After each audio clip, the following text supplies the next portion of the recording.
যুৱক হওক বা যুৱতী হওক বগা হৈ যায়, যিটো বগা চৰ্মৰোগ বুলি কয় চাগে অসমীয়াত, হয়, এই স্কিনটো বগা হৈ যায়, তেওঁ যদি কম বয়সতে এইটো প্ৰব্লেম হয় বাঢ়ি গৈ থাকে, গোটেই স্কিনত বিয়পি যায় বুলি কোৱা হয়।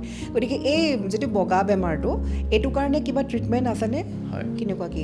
সঁচাকৈ বহুত এটা প্ৰাসংগিক আপুনি প্ৰশ্ন উত্থাপন কৰিছে। সেই যিটো ৰোগৰ কথা আপুনি কৈছে সেইটো আমি ভিটিলিগো বুলি কওঁ।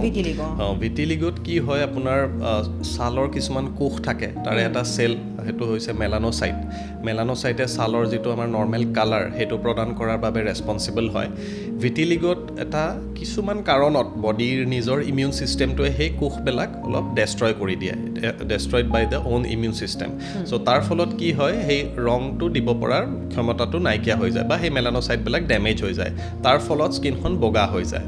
এতিয়া মই ইয়াতে ধৰক যদি এটা কমন এক্সাম্পল দিব খোজোঁ, যদি আমাৰ চহৰখনত কেতিয়াবা কাৰেণ্ট হয়, পাৱাৰ কাট হয়, এটা পাৰ্টত অলপ সময়ৰ কাৰণে খন্তেকভাৱে অন্ধকাৰ হয়, কিন্তু এনেকুৱা নহয় যে ধৰক লাইটবোৰ বেয়া। ঠিক তেনেদৰে ভিটিলিগোটো স্কিনখন বেয়া নহয়, বাছ অলপ কিছুমান চেলছ কিছুমান জেগাত হয়তো দে ষ্টপ ফাংচনিং বা তেওঁলোকৰ কিবা এটা প্ৰব্লেম হয়, সেই চেলখিনি ডেষ্ট্ৰয় হৈ যায়, তাৰ ফলতে সেই যিটো বগা সেই ৰোগটো দেখা দিয়ে। চ' সেইটো হৈছে ভিটিলিগো। আৰু ইয়াৰ লগতে একচুৱেলি বহুতখিনি এটা যিটো কওঁ আমি মিথ কিছুমান জড়িত হৈ আছে যে এইটো বিয়পিব পাৰে নেকি, তেনেকুৱা নহয় একেবাৰে, সেইটো একেবাৰে সুচৰা বেমাৰ নহয়। বা কিছুমানে ভাবে যে আপোনাৰ এইটো বগা বস্তু খালে বাঢ়ে নেকি, কণী হওক বা গাখীৰ হওক, হয়, চ' তেনেকুৱা একো এভিডেঞ্চ নাই। চ' সেইটো এটা। আৰু তাৰপিছতে ধৰক এইটো কোনো ধৰণৰ এটা আমাৰ ডিজিজ আছে লেপ্ৰচি বুলি, বহুতে আকৌ কুষ্ঠৰোগ বুলি এইটোকো অলপমান মিষ্টেক কৰে, সেইটো নহয়, কুষ্ঠৰোগটো এটা অন্য বেলেগ ডিজিজ, ভিটিলিগো এইটো এটা বেলেগ ডিজিজ। চ' সেইখিনি বস্তু আমি অলপ জনাটো উচিত যে মেইনলি ভিটিলিগো এটা ছালৰে এটা মানে ধৰক বেমাৰ, কিন্তু সি ধৰক একো তেনেকুৱা বহুত বেছি ক্ষতি নকৰে। এটা চাইক'লজিকেল এছপেক্টটোত এটা ডেফিনেটলি প্ৰভাৱ পেলায় পেচেণ্টছৰ।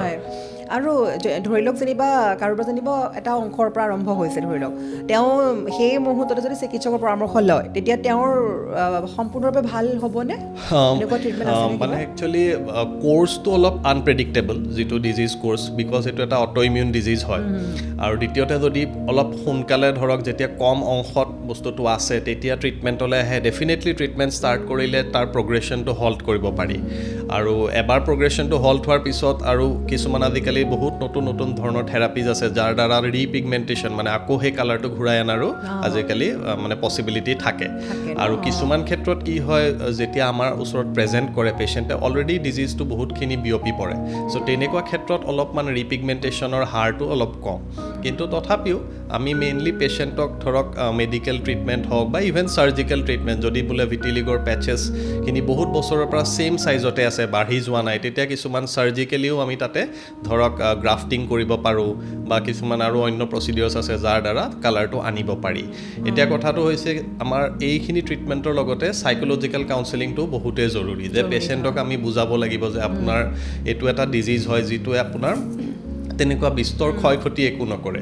এইটো আপোনাৰ ধৰক বহুতে ভাবে কি আগতে কিবা মোৰ মানে কিবা কাৰ্ছ হয় নেকি, কিবা ধৰণৰ পাপৰ এটা ফল, তেনেকুৱা ধৰণৰ হয়, তেনেকুৱা একো নহয়। আৰু নিজৰ নৰ্মেল ডে টু ডে সকলোখিনি কাম কৰি যাব পাৰে। আৰু it is not the and of the world, মানে সেই কথাখিনি আমি বুজাব লাগিব পেচেণ্টক, বুজাব লাগে যাতে তেওঁলোকে নিজৰ কামত আগুৱাই যায় আৰু সকলোৱে যাতে মানে এই বস্তুৰ বিষয়ে ভালকৈ জনাটো উচিত। হয়, আপুনি ঠিকেই কৈছে। আচলতে এখন সমাজত তাৰমানে এতিয়া কমিছে বাৰু, যিমান মানে অলপ মানুহবোৰ শিক্ষিত হৈ আহিছে, এইবিলাক বস্তু কৰিছে। আগতে এগৰাকী মানুহৰ মানে এনেকুৱা বেমাৰ দেখিলেই সেইটোৱে ক'ব যে আগৰ পাপৰ ফল, এই ধৰণৰ কথা কিছুমান কৈ থাকে।